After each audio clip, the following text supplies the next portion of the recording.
This is what's known as your main interface, or also referred to as your workspace. So let's take a step back. Now that you've worked with this for a while, let's go ahead and look at some of the key things that are in here. So to begin with, we've got several different sections. You have what is known as the menu bar. The menu bar is where you'll find all the options for each of these menus. So when you go to image, this will have things related to the image itself, like changing the size, duplicating the image, doing some auto adjustments. You'll notice in here, there's these adjustments, this hue and saturation. These are permanent as opposed to using the adjustment layers that are down here in the layers section. I'm so used to using keyboard shortcuts. That's why it was so hard when we started using Cameo and it wasn't working with the keyboard shortcuts that I don't go up in the menus that much. Aside from filters, I'll use that a lot. I'll use the select menu quite a bit. That changes your selection. So it lets you select things or modify a selection. You've got your filters, which you're used to using from some of the tutorials that we've done. These are just special effects that can be added to your photo. The 3D doesn't really work well unless you have a dedicated video card for it. View just changes things like, is it going to show you the rulers, zooming in and zooming out, or filling the screen? Those are ones we use all the time. Control plus, control minus, control zero. And then you've got your window, which lists all of your panels that are available. Each one of these are panels. So your layers panel, your paths panel, your color panel. Inside of here, if they disappear, you can choose which one you want. You'll notice that there's checkboxes next to each one that's currently open. And then you have your workspace here. Right now, we've been working with essentials as opposed to photography or graphics. And then if anything ever messes up, you can just hit reset essentials. So that's what the menu is. Now, in addition to the menu, you have what is known as the tool palette. This tool palette right here can be expanded by clicking these little triangles up at the top. And then there's all of the tools that we've worked with so far. Now, remember, when you hold your mouse just slightly over it, you're hovering over it, it will tell you what that tool is. In fact, on some of them, there will be a little animation that explains what that tool does. And there's even a link to, well, learn how to use that tool. So this is a great way if you want to explore this program more, you can go in and do that. Also, remember that there's these little triangles in the corner. If you hold your mouse button down on those, it will bring up other tools that are tucked inside. It also has your colors. This is a super important area that you've worked with as we did masking. This is where you can choose your foreground color or your background color. You can flip-flop it by swapping them out this way. You can also press the X key on your keyboard, and that will flip-flop them as well. A little bit further here, each time you choose a tool, like say the paintbrush, you have this next important part of your main your workspace. And this here is your control panel. This control panel is going to show you the tool options that are available. It's also referred to as the tool option bar. It's been called several different things over the years, so I kind of go back and forth. Same thing with, I'll use palette and panel interchangeably. Right up here, this is going to give you all the options that are available for that particular tool. The size, the opacity. If I choose the lasso, it's giving me add to selection, subtract, feathering, select and mask. So each one of these tools has different options available.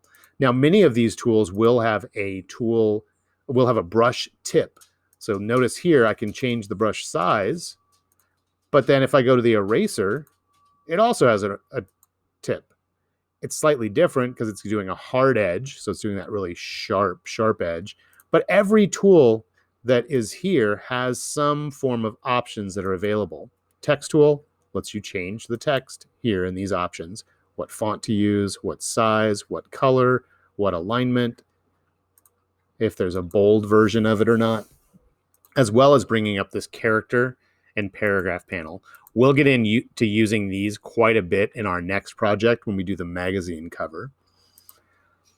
Also, these are the rulers. If your rulers are not showing up, you can go to View and see right here, it says Control R, or if you're on a PC or on a Mac, it'd be Command R. That will turn them off. So I'm going to press Control R. These are really useful because you can actually hold your mouse button down inside of the ruler and bring down these guides. These guides will let you line things up, but they're not printable. What that means is that you're not going to end up seeing these when you save them as a JPEG. And if you want to hide the rulers, the guides, you can come up here. Sorry, not rulers. You can go to View and turn off the extras, or go to View and turn the extras back on. The reason this is really useful is this is going to let you, it'll automatically try to snap into place and will let you line things up if you have multiple objects. We'll be using guides and the rulers quite a bit in the next project. You have what's known as your document window. That's this piece right here. Let me turn off the extras and I'll hide that in here. This area is your document window. Notice you have your document tabs here. If I go in and I open up another photo and I pull this here, these are the document tabs, but the actual space right here is your document window. Down here at the bottom are your document details. This is letting you know how big your file is. This is going to let you change to see measurement, dimensions, a whole bunch of other options, how many layers you happen to have. There's 31 layers in this document. It's kind of a cool little info thing. And it also lets me know how far I've zoomed in. Notice up here on the name of the panel, or sorry, the name of the document, it also tells me how far I'm zoomed in. If I press Control Plus a couple times, it lets me know if I'm really zoomed in or not. It also lets me know what layer I currently have selected and what color space it's in. We're going to deal with color later on. And then notice that there's a little asterisk right here. That little asterisk indicates that I haven't saved the file yet. If I go to File and Save, that asterisk goes away. So that's a real quick indication to know, have you made any modifications or changes to a document that have not been saved yet? Press Control-0 to bring that back out. All right, so this is your active image. And then these pieces here are what are known as flyout panels. These are ones that pop out. I don't like how the Learn takes up so much space, so I usually hide those, or I'll even grab them and tuck them in. See how the thing changed blue? I can stack those panels together. And if you double click on one of these palettes or panels, it will temporarily shrink it down. So if you're doing a lot of work with your layers, you can do that. You can have your colors show up and be able to save yourself a little bit more workspace.